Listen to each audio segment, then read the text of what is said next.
He will come straight. Look you lay home to him. Tell him his pranks have been too broad to bear with, and that your grace hath screened and stood between much heat and him. I'll silence me even here. Pray you, be round with him. Mother, mother, mother! I'll warrant you. Fear me not. Withdraw, I hear him coming. Now, mother, what is the matter? Hamlet, thou hast thy father much offended. Mother, you have my father much offended. Come, come, you answer me with an idle tongue. Go, go, you question with a wicked tongue. Why, how now, Hamlet? What's the matter now? Have you forgot me? No, by the rood, not so. You are the queen, your husband's brother's wife. And would it were not so, you are my mother. Nay, then, I'll set those to you, you can speak. Come, come, and sit you down. You shall not budge. You shall not budge. You go not till I see you set up a glass where you may see the most inmost part of you. What wilt thou do? Thou wilt not murder me? Help, ho! What ho? Help! What now? A rat? Dead for a ducat! Dead! Oh, I am slain! Oh me, what hast thou done? No, not. Is it the king? Oh, what a rash and bloody deed this is! A bloody deed?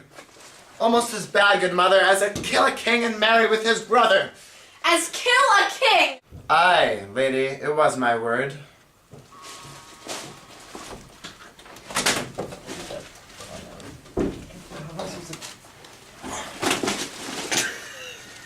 Thou wretched, rash, intruding fool, farewell. I took thee for thy better. Take thy fortune. Thou foundest to be too busy in some danger. Leave wringing of your hands. Peace, sit you down, and let me wring your heart, for so I shall it be made of impenetrable stuff, if damned custom had not braced it so, that it be proof and bulwark against sense. What have I done that thou darst wag thy tongue in noise so rude against me? Such an act that blurs the grace and blush of modesty, calls virtue hypocrite, takes off the rose from the fair forehead of an innocent love, and sets a blister there, makes marriage vows as false as dicer's oaths. Oh, such a deed, as from the body of contradiction plucks the very soul, and sweet religion makes a rhapsody of words. Heaven's face does glow o'er this solidity and compound mass with heated visage, as against the doom is thought sick at the act. Ay me, what act that roars so loud and thunders in the index? There you go. Look here upon this picture and on this, the counterfeit predicament of two brothers. See what a grace was seated on this brow? Hyperion's curls, the friend of Jove himself, and I like Mars's, to threaten and command, a station like the herald Mercury, new lighted on a heaven-kissing hill. A combination and a form indeed, where every god did seem to set his seal, to give the world assurance of a man. This was your husband. Look what follows. Here is your husband like a mildewed ear blasting his wholesome brother. Have you eyes? Could you on this fair mountain leave to feed and batten on this moor? Ha! Have you eyes? You cannot call it love, for at your age the heyday is the blood is tame. Its humbling waits upon a judgment, and what judgment would step from this to this? Sense, sure you have, else could you not have motion, but sure that sense is apoplexed. For madness could not err, nor sense to ecstasy was never so enthralled, but it reserved some quantity of choice, to serve in such a difference. What devil was it that thus cozened you at such a hoodman blind? Eyes without feeling, feeling without sight, ears without hands or eyes, smelling sans all, or but a sickly part of one true sense, could not so mope. O shame, where is thy blush, rebellious hell, if thou canst mutine in a matron's bones, to flaming youth let virtue be as wax, and melt in her own fire. Proclaim no shame when the compulsive ardor gives the charge, since frost itself as actively doth burn, and reason panders will. Oh, Hamlet, speak no more.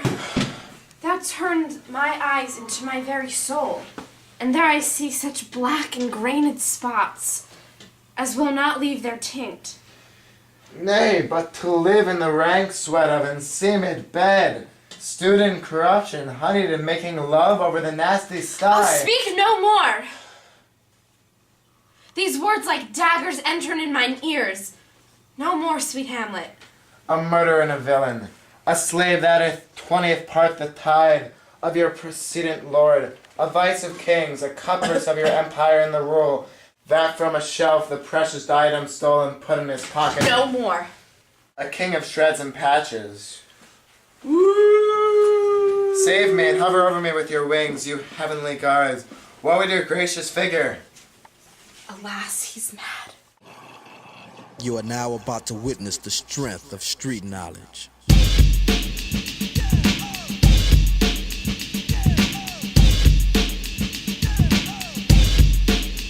Straight out of Compton.